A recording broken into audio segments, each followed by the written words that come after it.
Ich danke Ihnen, ich bin sehr froh, dass ich hier bin. Leider ist meine deutsche Sprache nicht gut genug, den ganzen Vortrag auf Deutsch zu halten.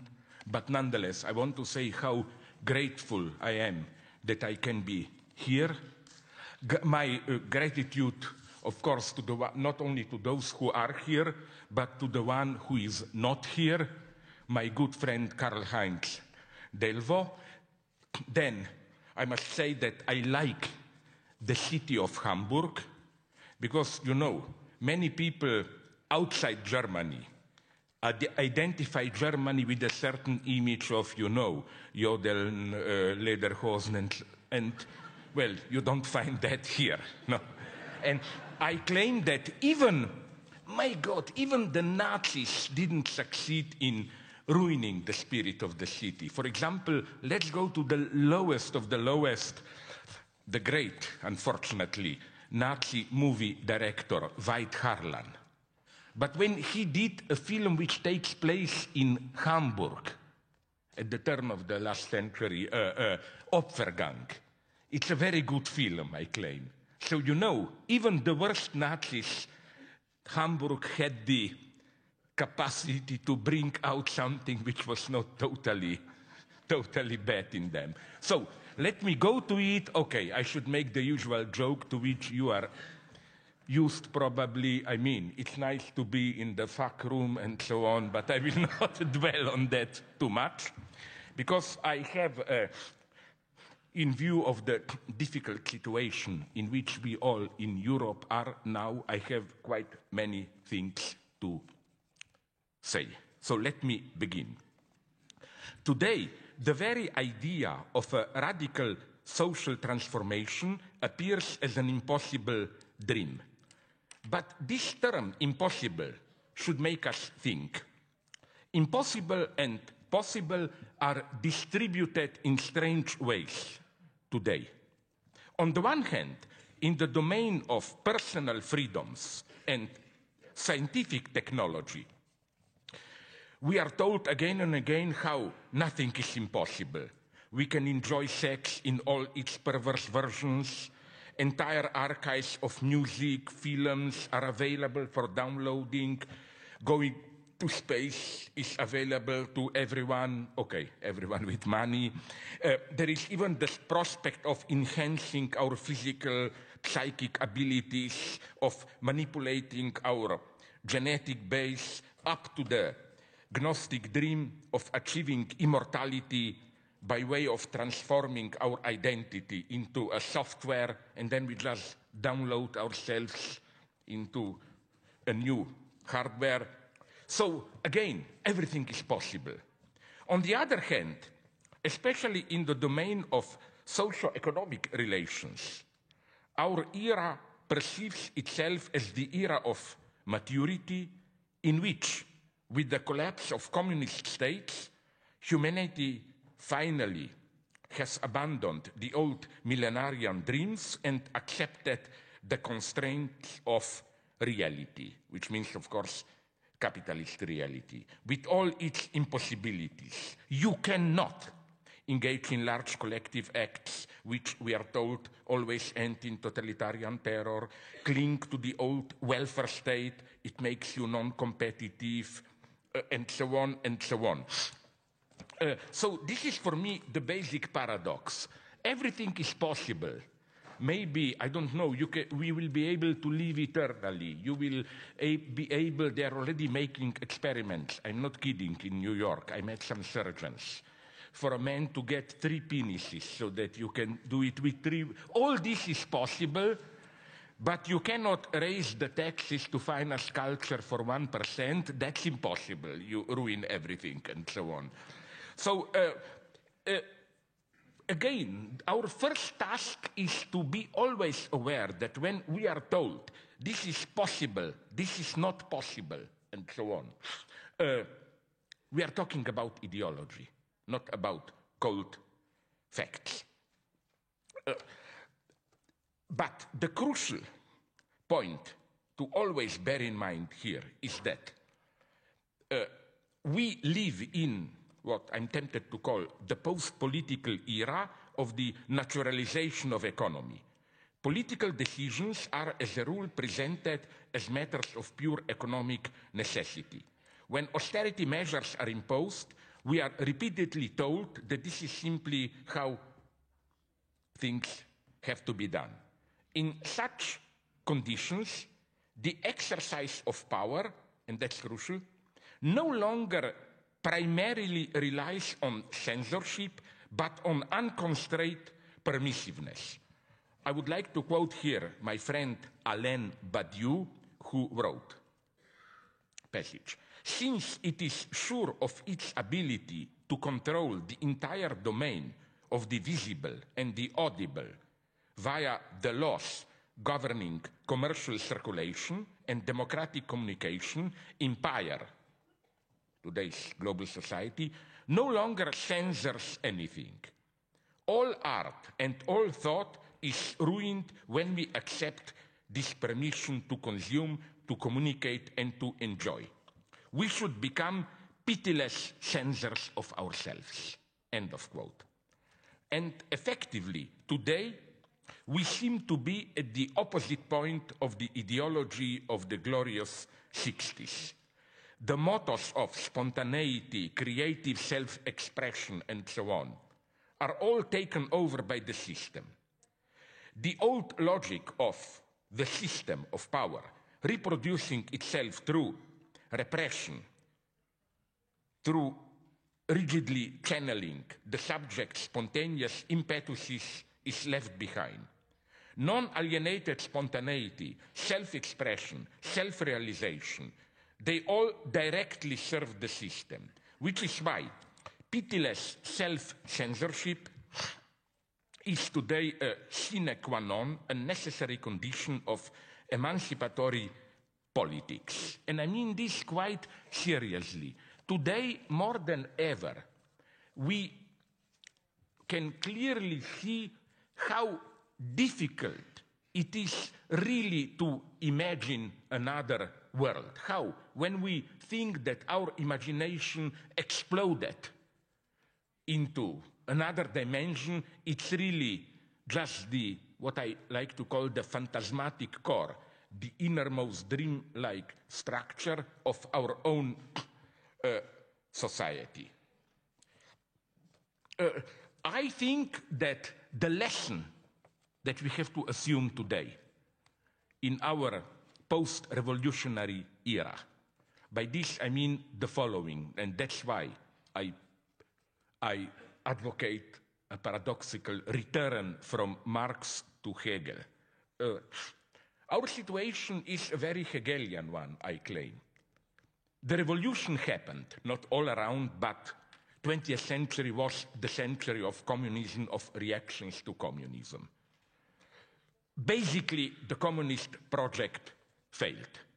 And our problem is how to avoid the cynical conclusion, okay, it failed, let's play the game. There is no alternative. How to remain faithful to the radical emancipatory project without, of course, repeating its mistakes. And here I claim we have to go to the end, which means to the beginning.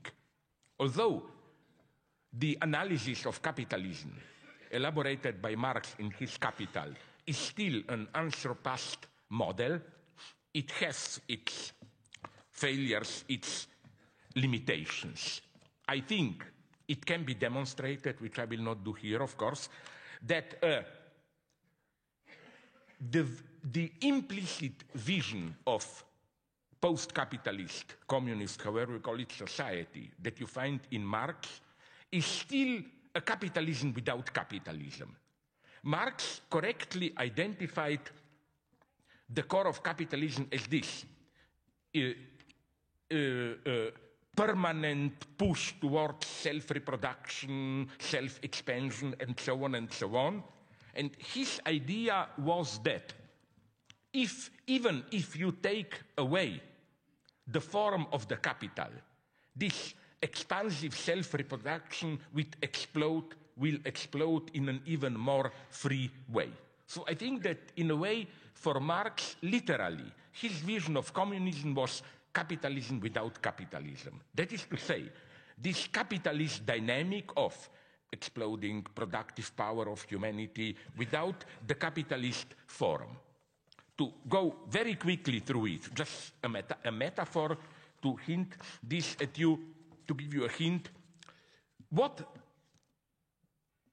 Just an indication, this is of course not an analysis. What Marx didn't see is the paradox which Jacques Lacan, my teacher, identified as the paradox of what he calls objectita, object kleines a, the object cause of desire, which is an obstacle, but at the same time a positive condition of what it is the obstacle to.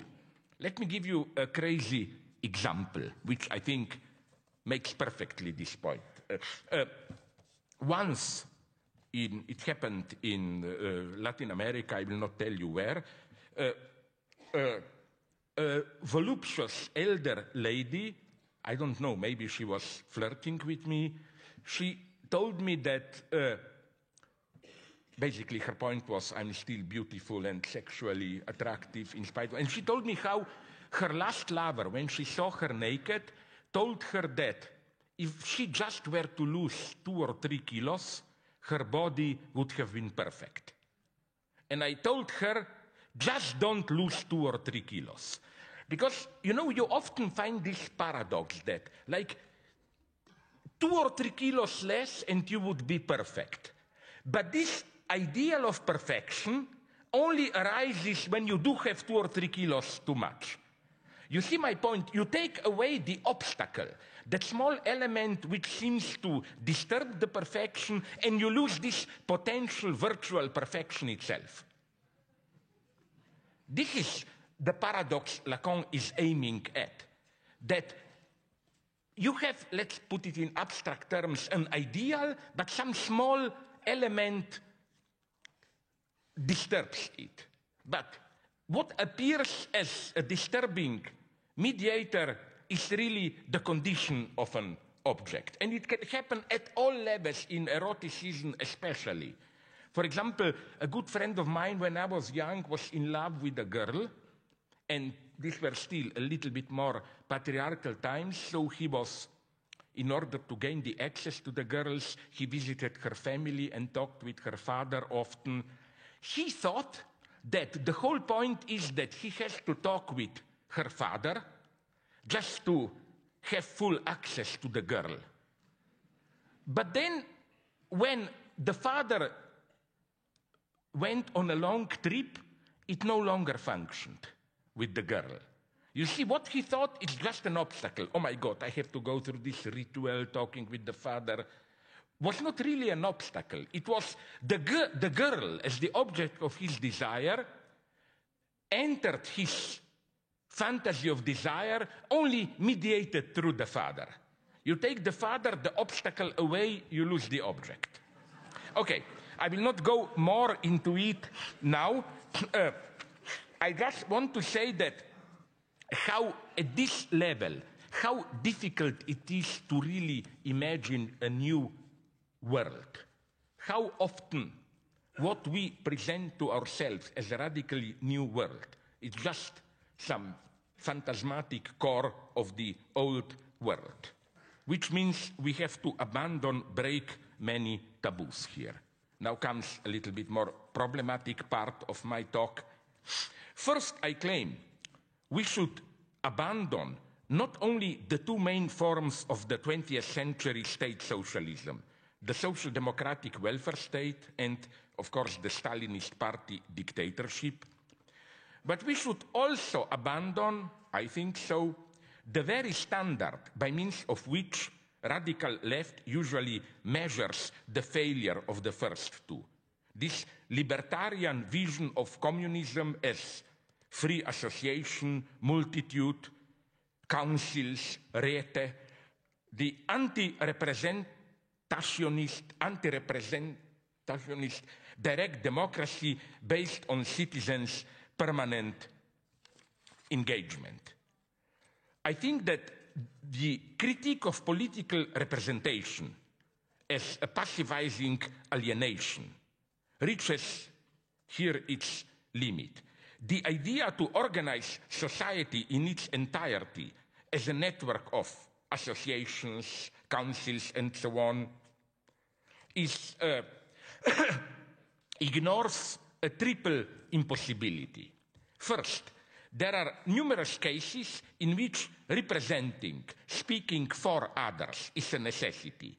It is cynical to say that victims of mass violence from Auschwitz to Rwanda or the mentally ill, not to mention suffering animals, should organize themselves and speak for themselves. No, somebody has to speak for them. Second point, when we effectively get a mass mobilization of hundreds of thousands of people self-organizing themselves horizontally, Tahrir Square, Gezi Square, whatever, or Syntagma Square in Athens, we should never forget that they remain a minority, that the silent majority remains outside, non-represented. I'm here much more of a pessimist. I think that most you can get from the majority is a kind of a silent acceptance, but political activity is by definition always constrained. And the third point, the permanent political engagement of people has a limited time span. After a couple of weeks or maybe months, the majority disengages. And the problem is how to safeguard the results of the uprising at this point in time when things return to normal. So I think that this is why I never was too enthusiastic about this great moment, you know, oh my God, we all cry, 1 million people on square, whatever, Syntagma Square, Tahrir Square, we were all one, and so on. No, what interests me is the morning after. That is to say, the measure of a successful, whatever we call it, revolution, rebellion, revolt, social change, is how will ordinary people feel the change the morning after when things return to normal. And here our fantasies reach a limit. I hope some of you saw the film which I hate, V for Vendetta. I mean, even Tony Negri fell for it. Wonderful, multitude, rebellion. But do you remember the final scene? Thousands of unarmed Londoners, they all wear the famous Guy Fawkes masks, march towards Parliament, and without orders, the military allows the crowd to pass. The people takes over. Okay, a nice ecstatic moment, but to put it in brutal terms, and then the film ends, but I would be ready to sell my mother into slavery, to see V for Vendetta Part 2. What happens then? You know, it's easy for the people to win. What happens then? This is why, because, you know, you can see this precisely, at least it was like this when I was younger in France. Every honest conservative, from Sarkozy or whoever, they are proud to say, yeah, but of course, I was on the barricades in 68 and so on, you know. How to break out of this cycle where revolt, or whatever we call it, rebellion, is just this momentary transgression, happy moment, carnival, and then things return to normal. All conservatives like these revolts, like, you know, people let off their steam and so on. And I think a whole list can be made of these, what I call them, false inherent transgressions. Like coming from an ex-communist country, I think that political jokes played this role also. Although people were arrested for telling them. But I think political jokes against nomenclatura itself, ruling nomenclatura, played a very constructive role. It simply allowed people a small opening, telling the jokes and so on, so that then you are ready to go on in your miserable life. And it's typical, there was a total fantasy, which was, I learned, operative in all socialist countries. It's wrong for theoretical reasons, and also empirically it's wrong, but it's a beautiful fantasy. It has a correct insight. Namely, the fantasy is that within the secret police, there was an ultra-secret department whose function was to produce political jokes, to keep the people satisfied. Not jokes against the West, but jokes against their own party leaders and so on. And you know where this idea came to me? In Yugoslavia, which was a little bit a special case, throughout the 80s, when everybody saw the writing on the wall, the system is approaching its end, some still communist politicians tried to play this game directly. There were a couple of politicians who tried to become more popular with the people by telling at official meetings jokes about themselves. Like I remember, I will not name him, one Croat politician who made such a fun of his visit to Germany. You must know this joke, it's the most brutal one. He was telling, you know what happened to me when I went to Germany? I was on a train passing Baden-Baden, and I asked my begleiter, what's this for a city? He said, Baden-Baden, you know the joke. And I answered, and my reply was, well, I'm not stupid. You don't have to tell me 2 times, and so on. There is even another version of this joke. He simply thought that in Germany, when you are asked where you are from, you have to tell the name twice. So when the begleiter asked him, and where are you from? He said, I'm from Zagreb, you know. He thought that. But again, my point is the absolutely constructive nature of these jokes. 2 points to conclude this part. First, we have absolutely to abandon, I claim, this vision of we live stiff, bureaucratic, totally controlled lives, and then carnival, freedom, you know, those who are kings are now beggars, beggars are kings, social hierarchy dissolves. I think, no, capitalism is already a carnival of its own. And from my friend Boris Groys, I learned something wonderful. If some of you know literary theory, you know that the great theorist of social carnival is Mikhail Bakhtin, the one of the how do you call it? The one compagnon de route of Russian formalists, in his book on François Rabelais.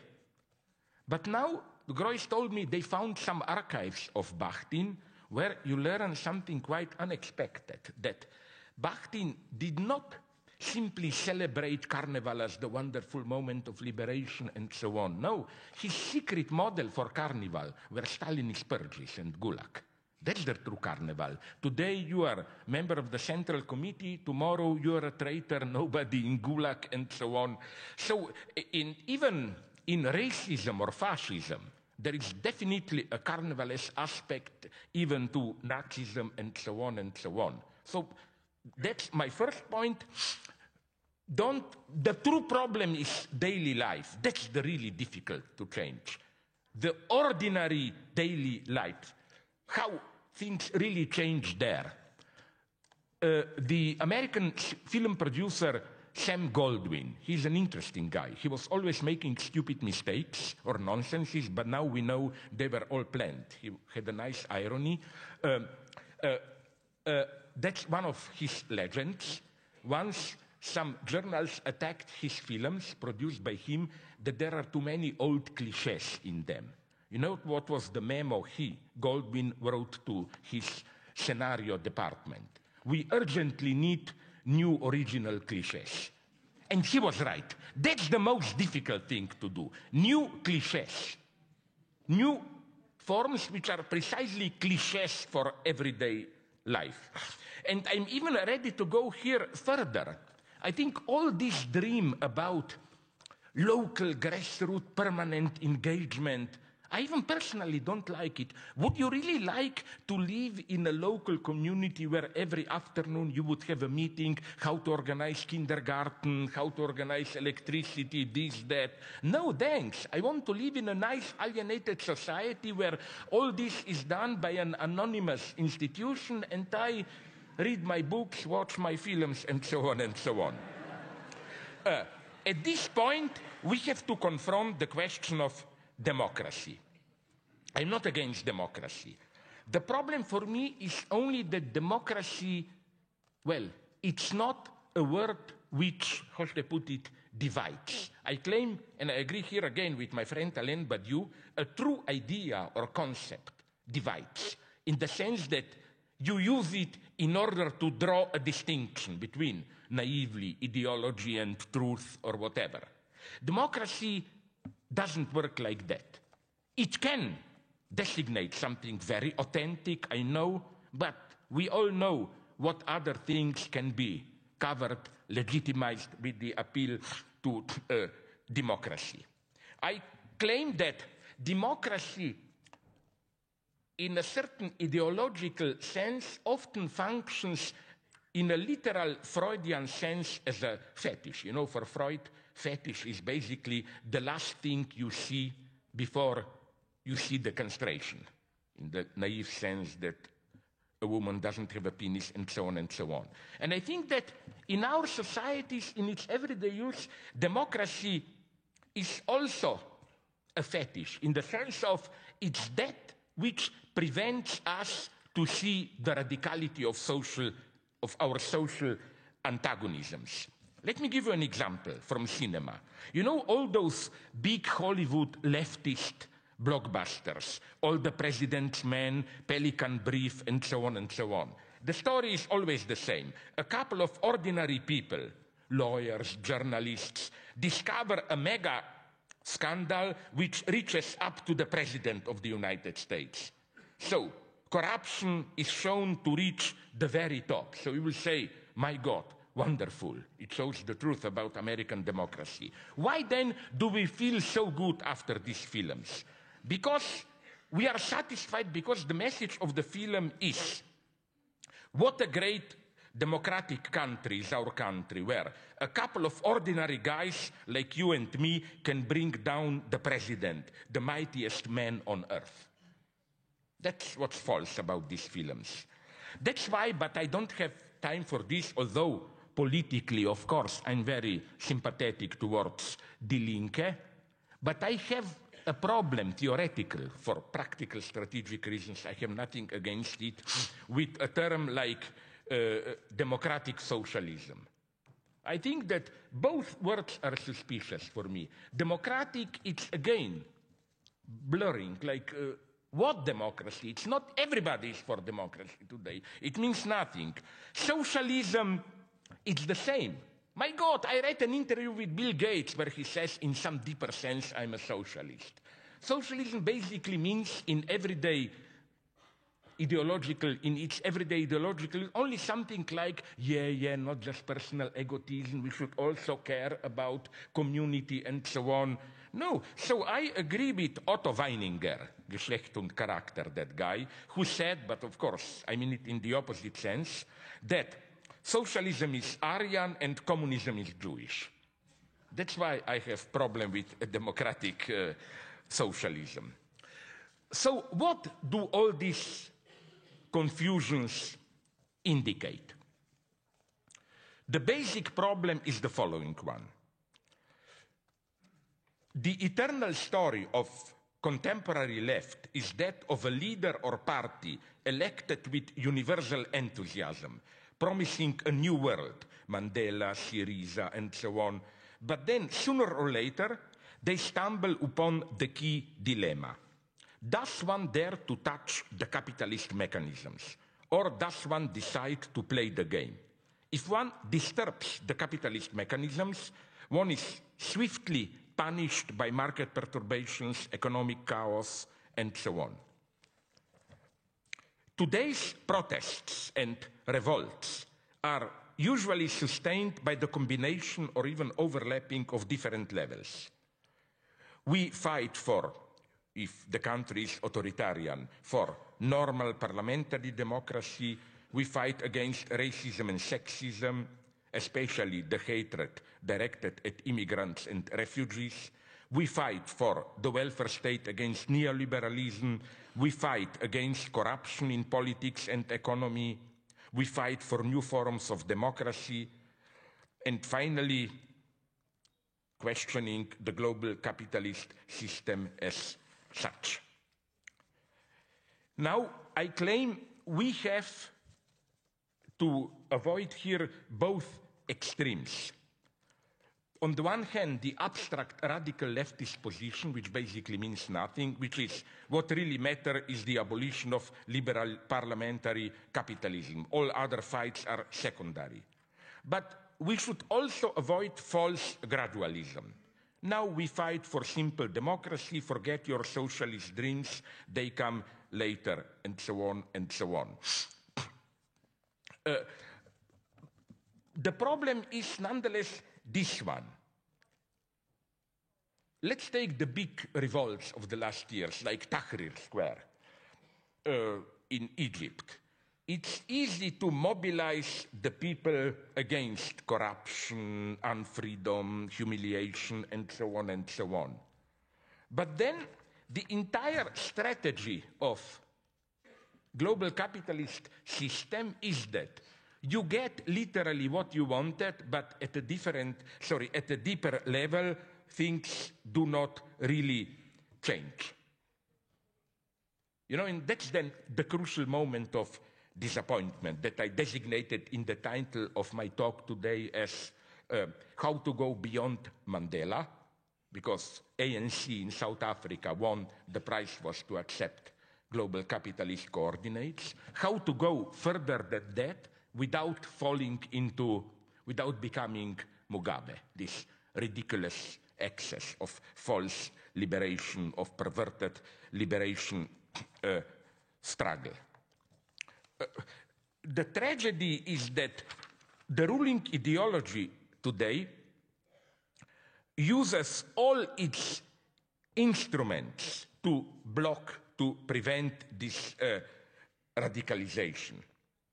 They tell us that, the latest theory, my preferred one is it's developed by Maurizio Lazzarato in his The Rise of the Indebted Man, this idea of self-entrepreneurship, that in a modern democratic society, the difference between capitalists and workers is basically only a quantitative one.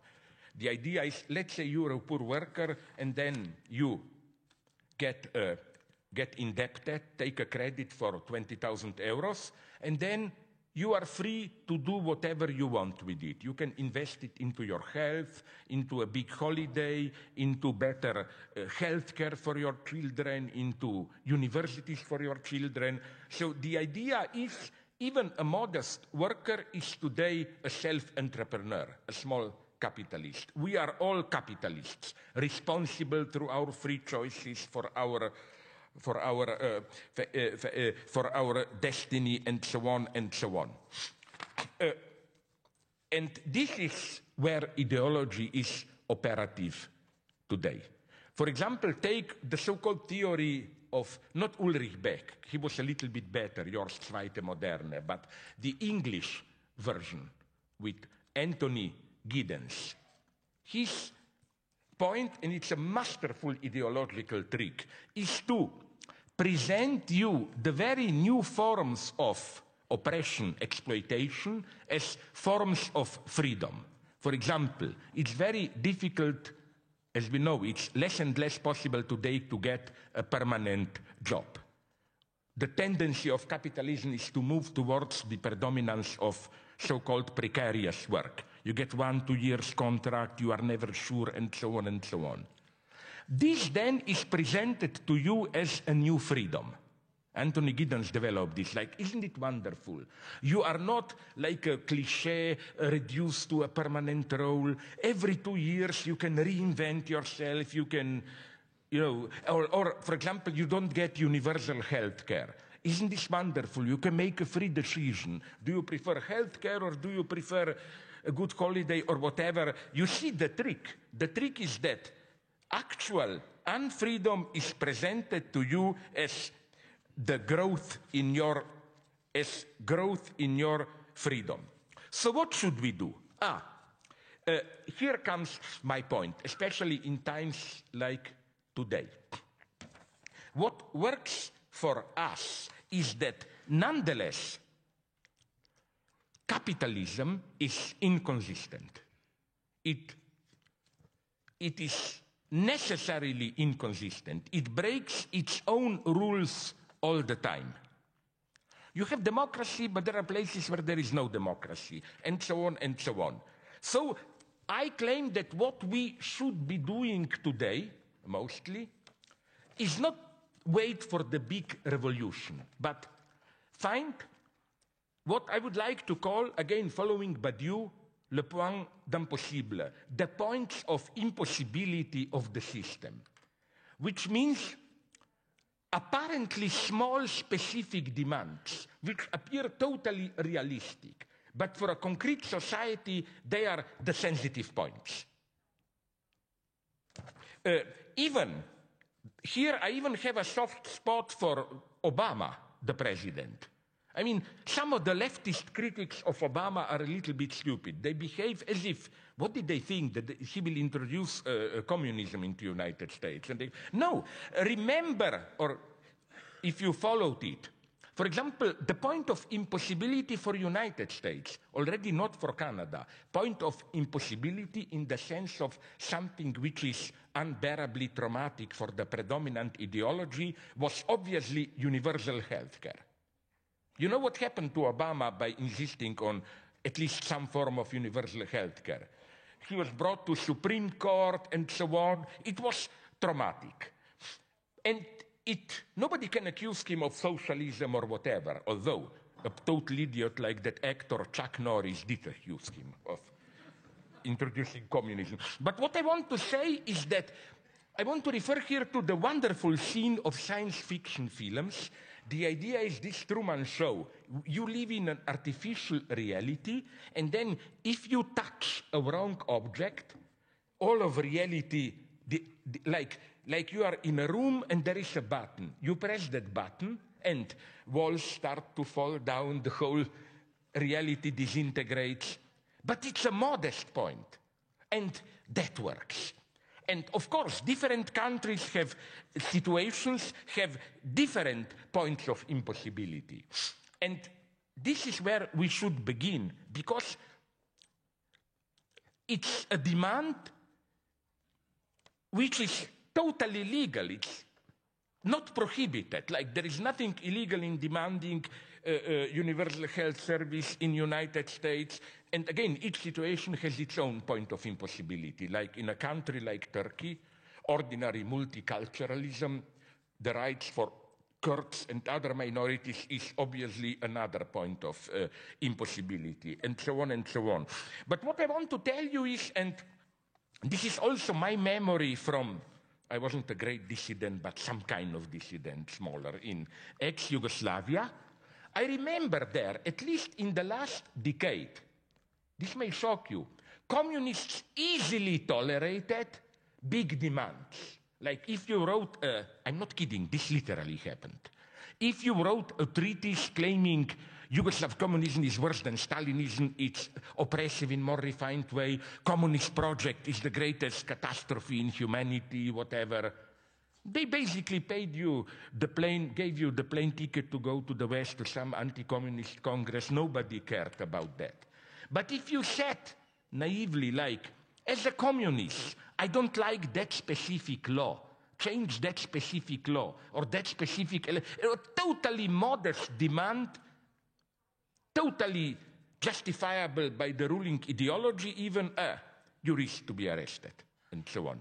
So we had, that was a big lesson for me, we have a whole small class, dozens, but nonetheless, of, let's call them official dissidents. They make a pact with nomenclatura, like, yes, you do, you know, all that open society, Popper from Plato, Rousseau, Marx, bad guys, catastrophe, you do all this, we don't care. Just don't be too concrete here with small, concrete demands, and so on and so on.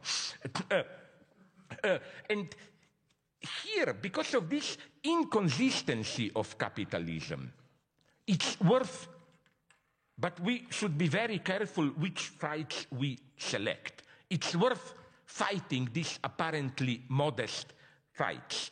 Sometimes, that would be my ultimate Hegelian Selbstbeziehung, self-referential irony, even capitalism can be used against capitalism. I remember one of my most depressing experiences is when 15 years ago, I think, I watched on CNN. CNN was a little bit better than it's now at that point. A report on Mali, where the Minister of Agriculture of Mali said, listen, we don't want any state intervention, help from you. Just follow your own rules. Because he said Mali, in Africa, the African Republic, produces excellent cotton. And it's difficult for them to export it. Why? Because Americans subsidize their cotton producers. They give to them as financial aid more money than the entire state budget of Mali. So his message was, just follow your own market rules. You know, everything can be used here. Or another topic, slavery. We know the paradox of capitalism, how slavery, which more or less, one have to be careful here, disappeared in Western world around 15th century. We know how, from early capitalism onwards, slavery exploded. And I claim that now, in a way, it's returning. In a slightly different form, but it's returning.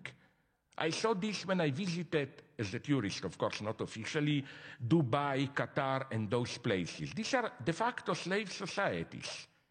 The majority of people there are legal but apartheid excluded workers from Nepal to Indonesia and so on, who are totally deprived of all rights and so on, passports taken from them, they can be arrested, deported, whatever, total exploitation. Then not to mention other forms, not even only in Third World, Arabia, Africa, like massive slavery, de facto slavery in Congo and so on.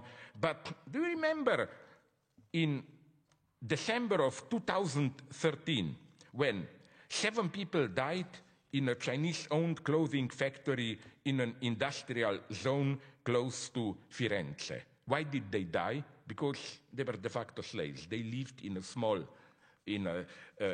small house made out of remainders of wood and so on. And then, shocked, they discovered that they have the whole slave camps in the suburb of Firenze. So I think that we shouldn't be too pessimist. Again, the big art is to find that button, to insist on small, well-chosen small points where everyone has to agree with you, like today, for example, with the refugees. Of course, I am for refugees, their rights, and I'm glad to be here. I was told what this theater is doing for them, allowing them to sleep here, helping them, and so on.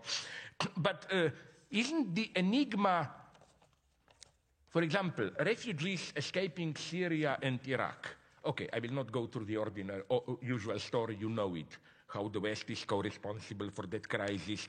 But what I wanted to say is, but what about, do you know what happens?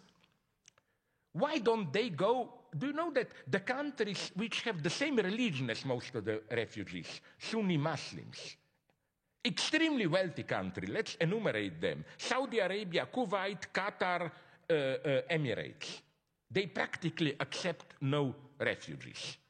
And they are deeply involved in the crisis which generated refugees. Like, we know the role Saudi Arabia plays in financing some opposition to Assad in Syria, and so on and so on. So, what about focusing on this point? For me, Saudi Arabia is almost a kind of ontological abomination today. A country which is a kind of a political equivalent, you know, those monsters which are sometimes born, like a cow with 2 heads and 3 legs or whatever. Why? Because on the one hand, it presents itself as a traditional Muslim country, Orthodox, Sunni, Islam, and so on. But at the same time, it's a country which is basically an outpost of Western banks. I mean, investing money. It's a country which is financial capitalism at its purest. You know that Saudi Arabia owns almost 10% of the entire value, all factories and so on, of the United States. What about intervening a little bit more strongly there?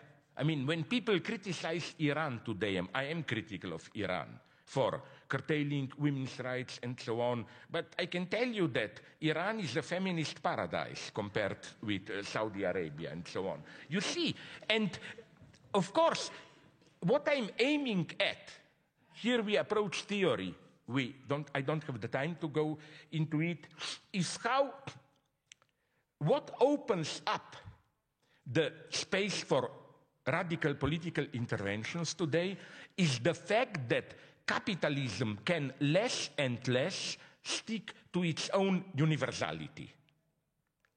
For example, the ideal capitalism, even for Marx, was we are all formally free, workers, we are only, the slavery enters, we have the same political rights, everyone, slavery enters through wage labor and so on and so on. Isn't it clear, with all these new forms of apartheid, special economic zones and so on, that world capitalism can less and less afford even this ideological form of democracy. We are getting new and new forms of apartheid and so on and so on. So now I come to the crucial point of my talk. How to coordinate this multitude of struggles. I would like to refer here to a wonderful new film which you haven't yet seen. I saw a rough version, it's not yet finished, of my friend, the Jewish anti-Zionist pro-Palestinian movie maker Udi Aloni. He's just finishing a film, Junction 48. It will be officially shown at the next, in February now, when Berlin Film Festival.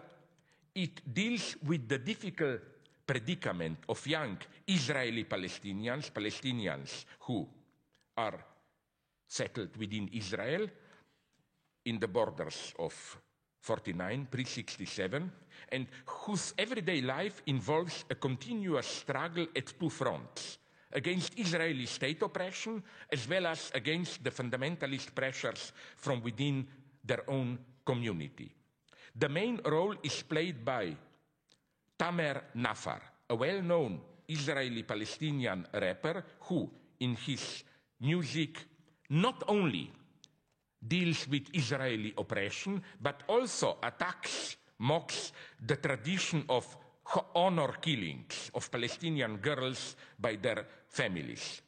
Then, and that's why I'm telling you this story, a strange thing happened to Nafar during a recent visit to the United States. At some college, I think it's UCLA, I'm not sure, after Nafar performed his song protesting honor killings, some anti-Zionist students reproached him for promoting the Zionist view of Palestinians as barbaric primitives. Their line was that if there are any honor killings among Palestinians, Israel is responsible for them since the Israeli occupation keeps Palestinians in primitive conditions and so on and so on.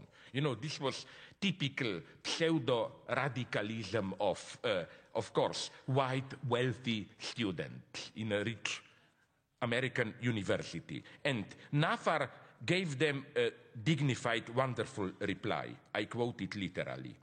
When you criticize me, you criticize my own community in English to impress your radical professors. I sing in Arabic to protect the women in my own hood. End of quote. So an important aspect of Navar's position is that he is not just protecting Palestinian girls from family terror.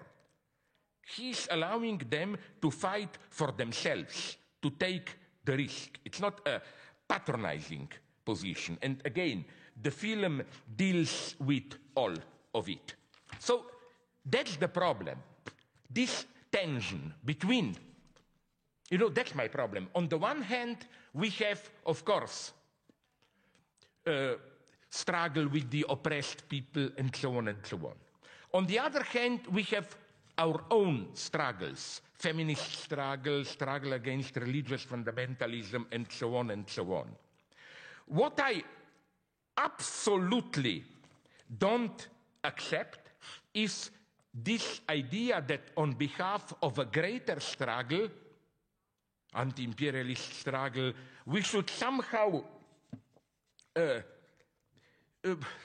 abstain from advocating our feminist, gay rights, and so on struggles.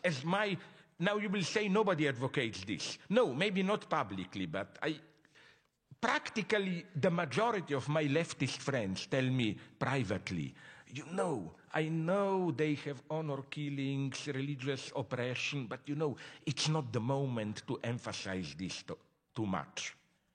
It happens to me all the time, and I think we should break this taboo. I think the multiculturalist defense of different ways of life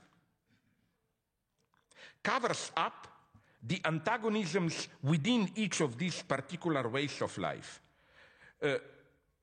Let me give you an example. Now we come to Mugabe. Mugabe recently gave a talk at the United Nations General Assembly,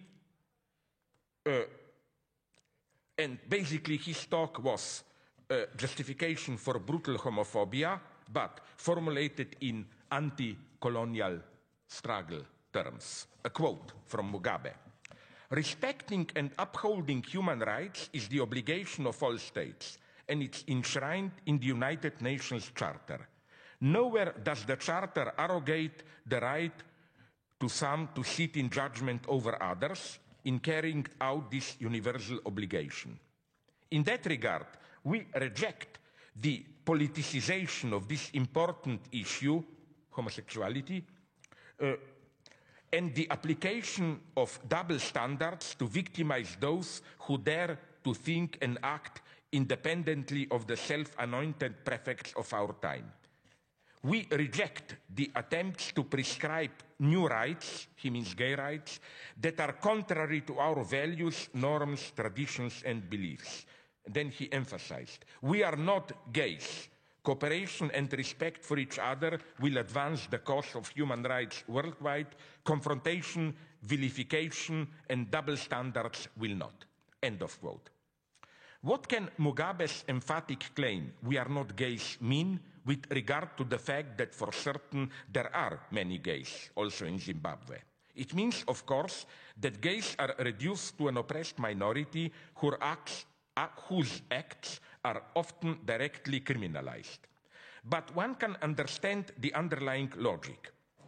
The gay movement is perceived as the cultural impact of globalization and as a way globalization undermines traditional social and cultural forms. So the conclusion is the struggle against gays is an aspect of the anti-colonialist struggle.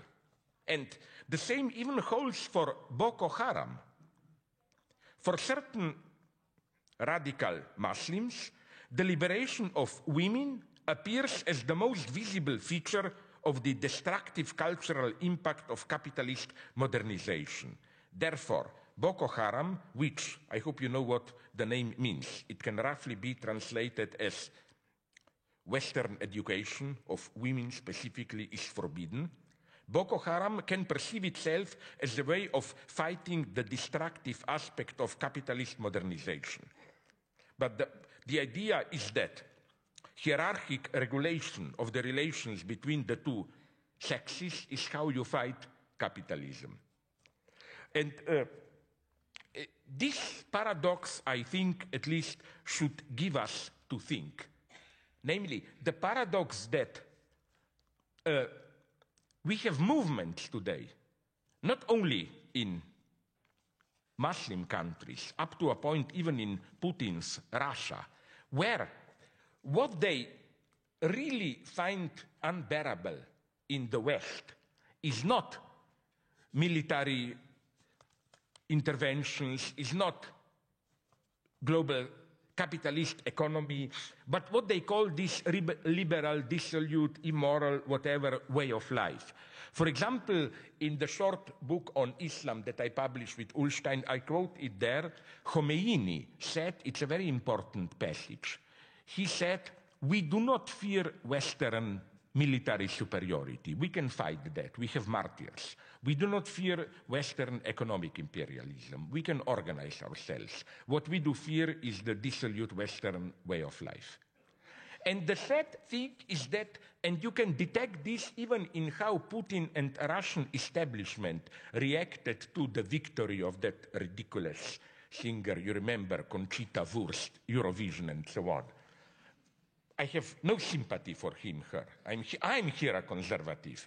But nonetheless, I noted how all of a sudden, and Boko Haram is the extreme example of this, sexual became political, but not in the sense of the late 60s, but in a very paradoxical way, that the basic political program of escaping capitalist decadence is to reintroduce proper hierarchy in relations between sexes. Here, now I will go to the edge of what is problematic in what I'm saying. Here I remain a little bit of a Eurocentrist. In what sense? Of course, I totally agree with this. Refugees should enjoy the same rights as the members of other diverse communities that make up Europe. So I admire what you are doing. I'm engaged in doing this. I am even ready to adopt the radical leftist view and to claim that it's even wrong to treat them as foreign refugees. No, they are part of us. We are co-responsible for their situation. It's not this Jacques Derrida topic of hospitality, a foreigner comes, you have to be kind to him. No, they are part of our world. We do not even have the right to treat them as coming from another world. But the catch for me is this one. Yes, they have to enjoy the same rights as all of us, but which exactly are these same rights? While Europe is now fighting for full gay and women's rights, the right to abortion, same-sex marriages, and so on, should this right also be extended to gays and women among the refugees, even if they are in conflict with the customs they bring with themselves? And this, again, this aspect should in no way be dismissed as marginal. I am here, again, for a certain level of Eurocentrism. Yes, you should have the same rights, but also your women should have the same rights. Also, your gays among you should have the same rights, and so on and so on. Now, of course, they are quite justified in saying, but this is Eurocentrism, because they will say, in our traditional universe, collective rights play a stronger role than individual rights. By allowing so much freedom to individuals, you already undermine our culture. No, I think here we should insist on our own. I am not afraid to say this, even if some idiots already proclaim me being, that I'm passing over to Pegida. Oh my God. Another taboo that must be overcome involves the equation of any reference to European emancipatory legacy as cultural imperialism and racism. I know, I've written about it, in what way Western liberalism justifies colonialism and so on and so on. But I wonder, why is it exactly now that it's so fashionable to be a critique of Eurocentrism. My claim is that in this situation today, a certain degree of Eurocentrism is worth defending. Why? Because I see this globalization almost of anti-Eurocentrism as an indication of a very sad fact, that today's global capitalism no longer needs democracy, equality, and so on, but functions quite well with an authoritarian structure. Today, for me, the ideal capitalist would have been who? Like the Indian Prime Minister, Modi, who is at the same time in economy a radical neoliberal. He openly said the chance for India is to have even a cheaper labor force than China, to sell them to Western companies, millions of Indians, and so on and so on. At the same time, he is clearly a Hindu nationalist, and so on. So isn't it for me so symptomatic that one tends to reject Western cultural values at the very moment when, critically reinterpreted, many of those values, egalitarianism and so on, can serve as a weapon against capitalist globalization? Did we already forget that the entire idea of communist emancipation, as envisaged by Marx, is a radically Eurocentric one? I claim paradoxically, and I'm ready to defend to death this paradox, that enlightened, self-critical Eurocentrism is the only way to really break out of Eurocentrism. I agree with the basic point, I repeated it endlessly, that the true danger to Europe are not Muslim terrorists or Muslim invasions. The true danger to Europe are the fundamentalist anti-immigrant defenders of Europe. Let's be clear here. That's what I fear. No doubt about it. But precisely because of this, I'm not afraid to claim, no, sorry, it's not enough to just play this endless game of self-humiliation. Yes, we Europeans are guilty for everything. All our values are fake values. The more we think we are free, the more we are enslaving others, and so on and so on. Don't we see that the very way we criticize ourselves is rooted in European tradition? I think that the best way to criticize actual cultural imperialism and so on, it is through being faithful to the emancipatory core of European enlightened tradition. Because, you know, cultural imperialism never had any problem with cultural diversity. I discovered in India that, you know that in 18th century, traditional Hindu hierarchy was already disappearing. And then when the British colonized India, they had a very intelligent idea that the only way to control Indians is not to allow Indian society to disintegrate into modernization. In this way, you would have proletarians, you would have Western politicization, but to take care that the majority of Indians will remain faithful to their caste society and so on. So, one of the most horrible books of ideology of all time, The Laws legal system of Manu, the total manual of, with all sub-differences of caste society, with all the rules, was resuscitated in 19th century by the British colonizers.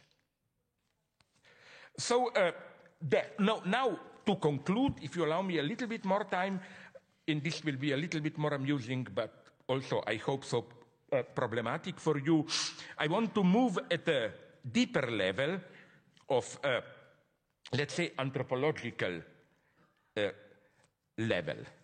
I find so when precisely we are dealing with refugees and other foreigners, what makes me absolutely tired, and I think although it sounds nice, it's politically catastrophic, I claim, is this accent on humanitarian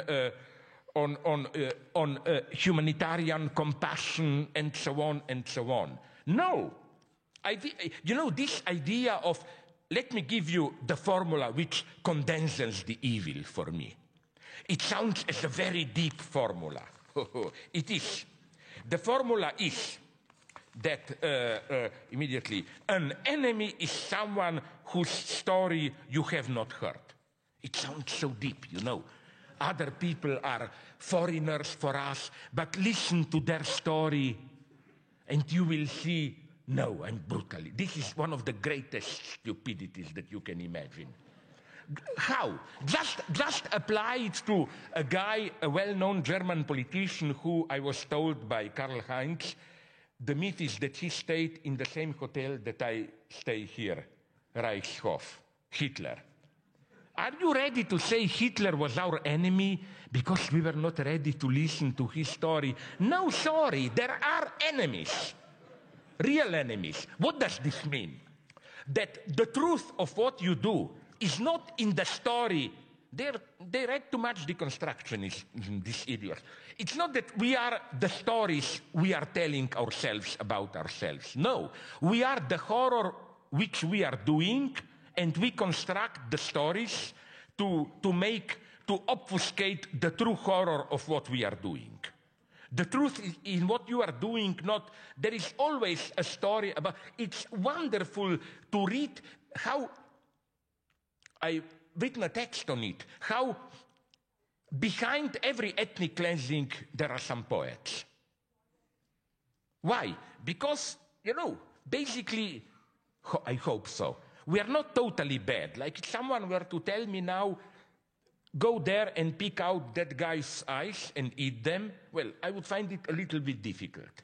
So what I need is a strong poetic or religious myth which makes me perceive the horror that I will do as the ultimate ethical sacrifice and so on. And for this you need mythologists, you need poets. It's not only Karadzic of Bosnia. Everyone had its own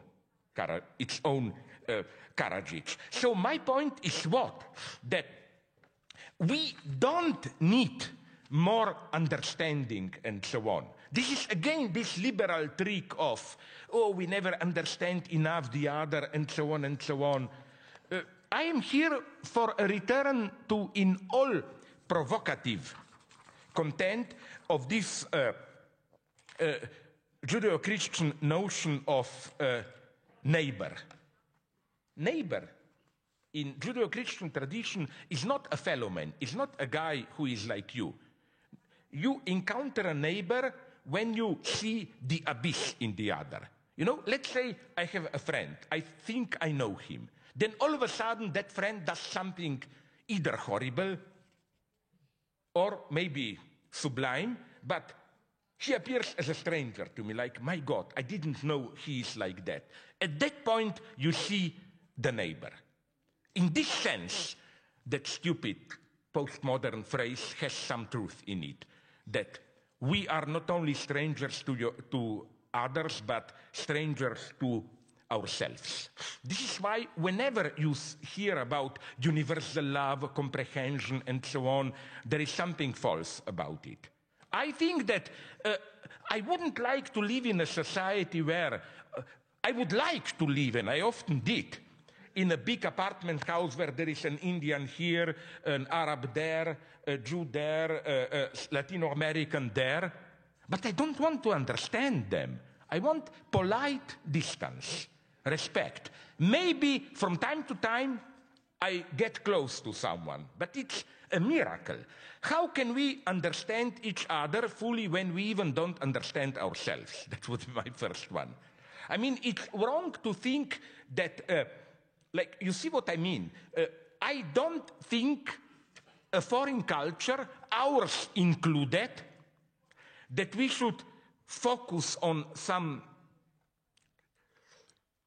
hidden core that we should fully understand and so on and so on.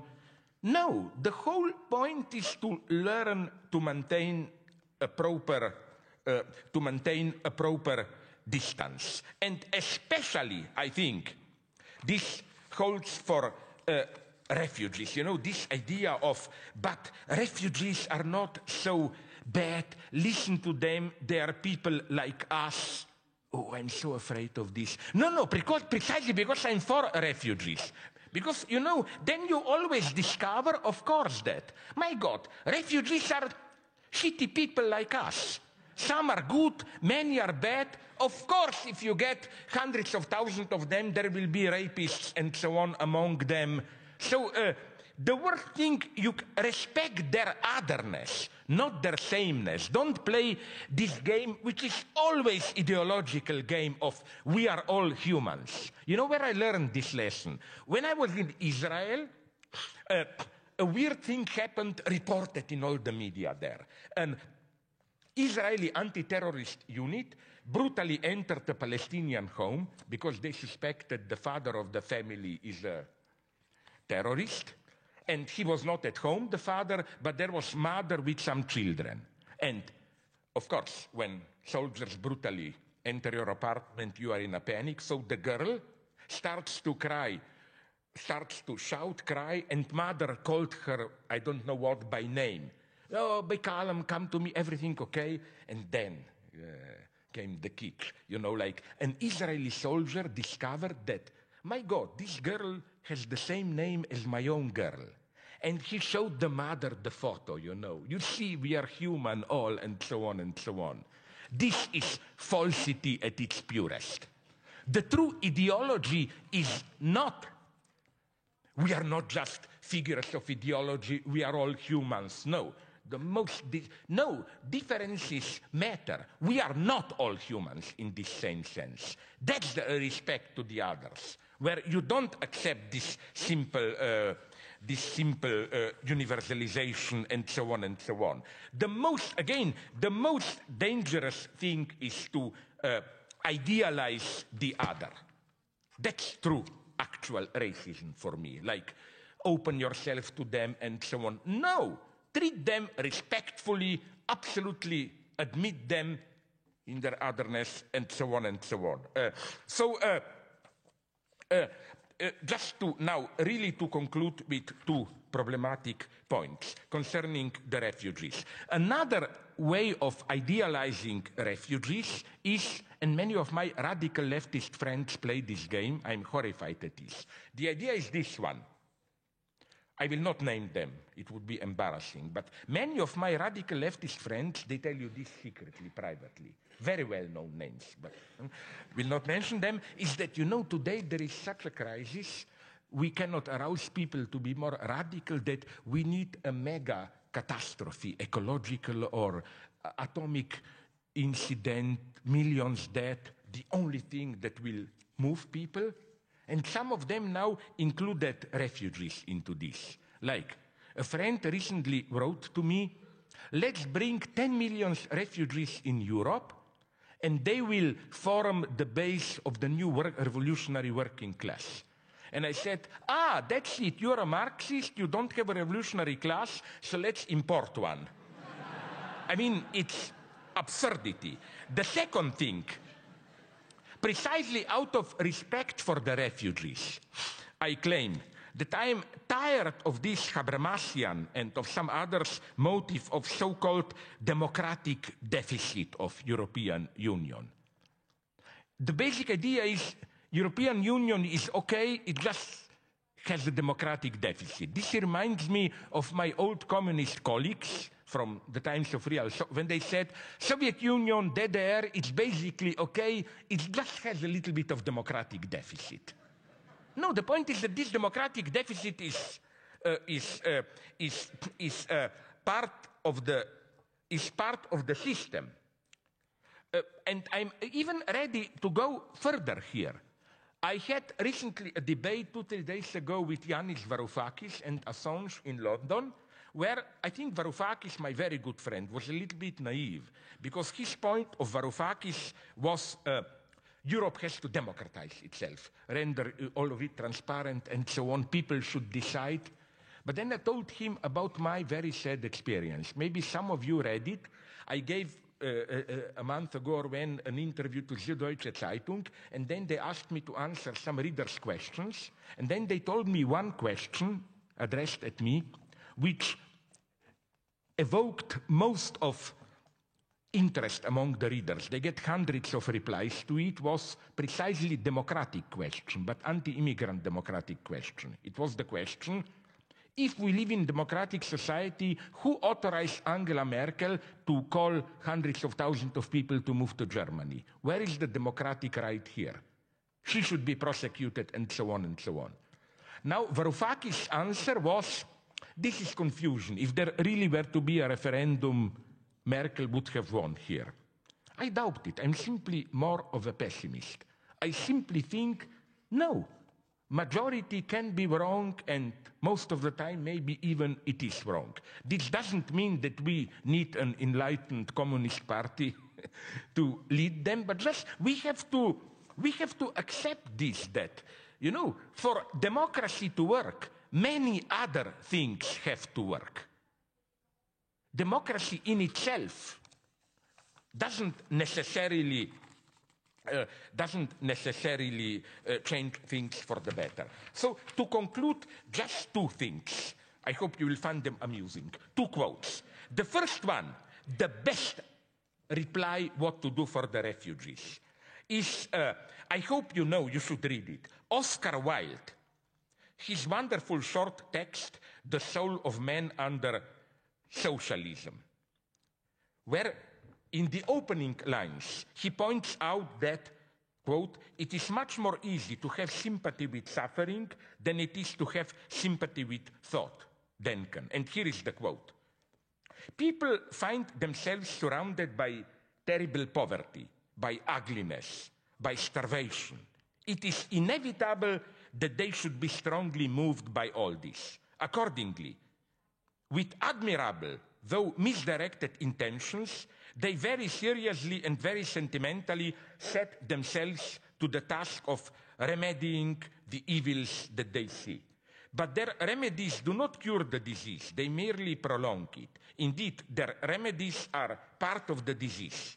They try to solve the problem of poverty, for instance, by keeping the poor alive, or in the case of a very advanced school, by amusing the poor. But this is not a solution. It is an aggravation of the difficulty. The proper aim is to try and reconstruct society on such a basis that poverty will be impossible. And the altruistic virtue have really prevented the carrying out of this aim. That's my point of capitalism and so on. Of course, we should unconditionally help the refugees. But the solution is not the world stays the same, we just help the refugees. We will have to do more, change the economic system. I don't know in what way. And my last point, this is the saddest point. You know, there is genuine hatred. Jews, Palestinians, Third World, and so on. And what came to my mind here is a very sad lesson. Look, it's the last page, don't be afraid. I recently read Ruth Kluger. She survived as a girl, Auschwitz, Memoirs Still Alive, a Holocaust girlhood remembered, where she describes, after she survived after World War II in Germany, a conversation with some doctoral student here in Germany. Here is the quote. One reports how in Jerusalem he, this student, made the acquaintance of an old Hungarian Jew who was the survivor of Auschwitz. And yet this man cursed the Arabs and held them all in contempt. How can someone who comes from Auschwitz talk like that? The German asks. I get into the act and argue. But what did he expect? Auschwitz was no educational, instructional institution. You learned nothing there. And least of all, humanity and tolerance. Absolutely nothing good came out of the concentration camps. And there is no catharsis, the sort of thing you go to theater for. They were the most useless, pointless establishments imaginable. I think this is a crucial prejudice that we have to abandon. No, there is nothing noble in suffering, as if you've seen that, you will emerge as a wise man, understanding. No, Auschwitz, and that's also the horror of Auschwitz. It's not just what it does to you from the outside, torch, whatever, we know what.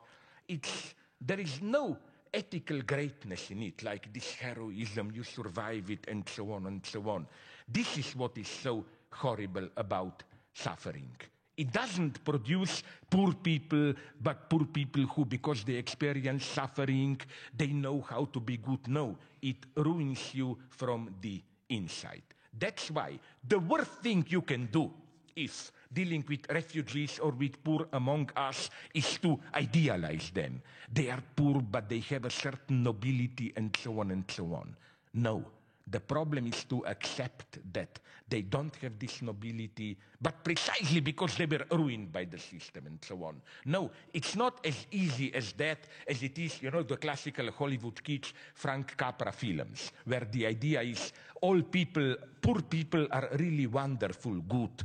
You just have to hear them to discover their inner beauty. No, there is no inner beauty. Thank you very much.